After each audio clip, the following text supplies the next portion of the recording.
All right. Hello. For today's daily drama check-in, we are talking about the theme and moral of the story. So let's talk about what a theme is. A theme in drama is the message or purpose of the story, or it could also be the topics the story brings up for discussion.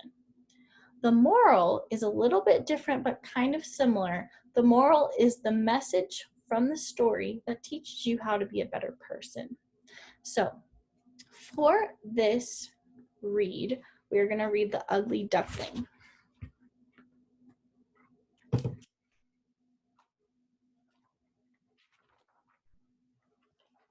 Here's our first picture. Sorry, my lighting is deteriorating. So there's our picture.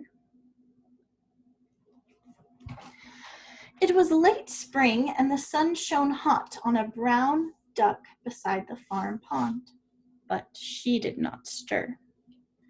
She was sitting on her nest of eggs, patiently waiting for them to hatch. Tip-tap, crick, crack, a pretty little duckling struggled out of its shell. And by midday, 5 downy ducklings were cheeping around their mother's feet. Cheep, cheep, cheep, cheep, cheep. But the 6th and largest egg was still whole. It's very big, thought the mother duck. I suppose it will take longer to hatch than the others. Then, with an enormous crack, the shell broke in two, and out spilled a bundle of scruffy feathers and beak and feet, almost as big as the mother herself. You can't be one of mine, she quacked, staring at the ugly duckling. His brothers and sisters all stared too. Wah, wah, you're not one of us, they said, and began to laugh at the size of his flapping feet. Their father, the drake, paddled across the pond towards his new brood of children. Oh dear, said the mother, trying to hide the 6th duckling behind her. Whatever will he say when your father sees you? The drake beamed at his children and wagged his stumpy tail proudly. Well done! What a fine family you've given me. Good grief, that's not one of mine. The ugly duckling stumbled forwards with loving flicks of his short wings. But the drake turned his back and waddled off, shaking his head in disgust. The mother spread her wing comfortably over the ugly duckling, but she could not help wishing he was prettier. Perhaps you'll be clever, she said. Your head is big enough after all. The farmyard chickens came by to cluck over the duck's new babies. Oh, what little darlings, they gabbed. But what's that? You've hatched a turkey, my dear. Get rid of it. Doo-doo-doo. He's a turkey, Mama, jeered the other ducklings. Wah, wah, dancing round their large, ugly brother. Wah, wah, he's a turkeyling. Of course he isn't, quacked their mother sharply. We'll go for a swim on the pond to prove it. Turkeys can't swim. The ugly duckling was not a turkey. He swam just as well as his brothers and sisters. Faster, in fact, because his feet were so big. But the farm animals all gathered round the pond and passed rude remarks about the mother duck's very large child. Here are those pictures for this page. So we've got the mother duck with the big duckling, and those are the little ducklings. That's the drake. That's the dad. We've got children, and we've got all of the ducklings swimming, and he is the ugly duckling, and he's so fast. A tear began to trickle down the ugly duckling's beak, and he swam to the far side of the pond and wished he had never been born at all. One day the farm children came to feed the ducks on the pond.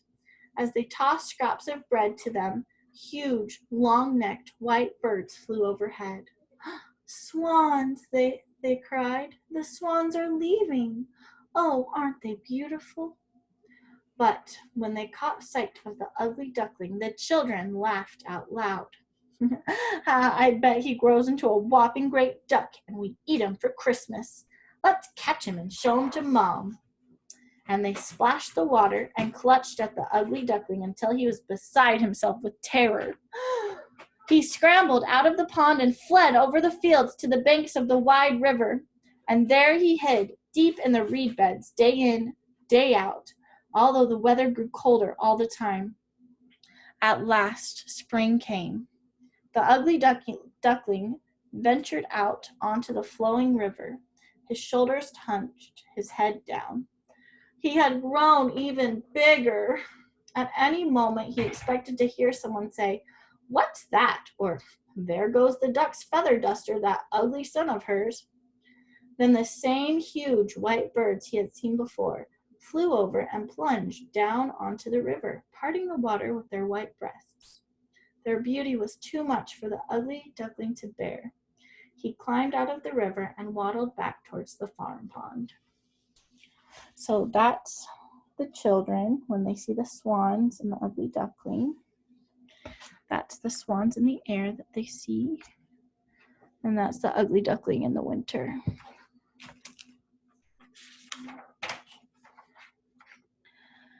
As he approached the pond, he saw his brothers and sisters. They were almost fully grown ducks now. They stared in amazement as he passed the farmyard gate. "Mama, Mama, wah, wah," they quacked, open-beaked. The mother duck and the drake were tail up in the water, dabbling for food. The mother lifted her head and a juicy snail dropped from her beak. "Look, Father, I do believe it's our ugly son." At that moment, the door of the farmhouse burst open and the children rushed out to play. They caught sight of the ugly duckling, stopped, and pointed. "Oh, look," they all cried. "What a beautiful swan." Reaching the brink of the pond, the duckling looked down at his reflection in the still water. He saw a long white neck and a delicate white head. "A swan," he cried, and his voice whistled through his elegant beak. "I'm a swan."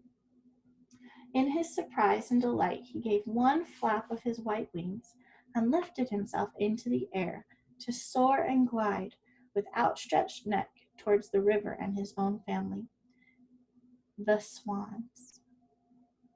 And everyone said he was the most handsome swan of all. So here's his picture. This is when he approaches his brothers and sisters at the farm, and there's the children. And there he is, the beautiful swan.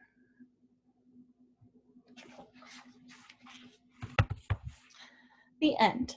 So in this story, we're talking about theme and moral, and they're kind of similar, but they're two different things. So first of all, let's start off with the moral.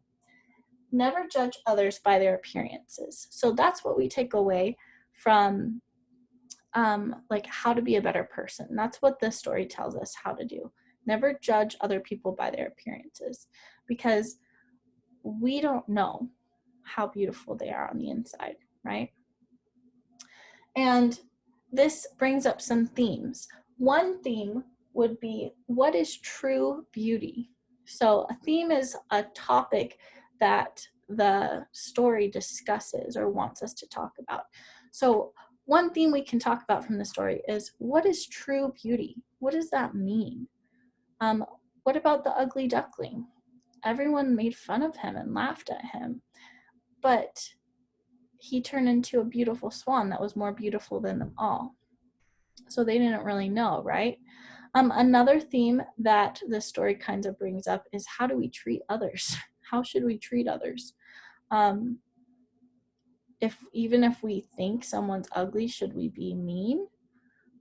Is that a good thing to talk about or think about or laugh about?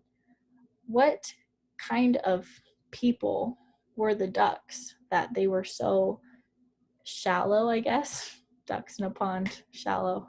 But their personalities were kind of shallow because they didn't really care about the ugly duckling. They just made fun of him because they thought he was ugly, which that's not right either, right?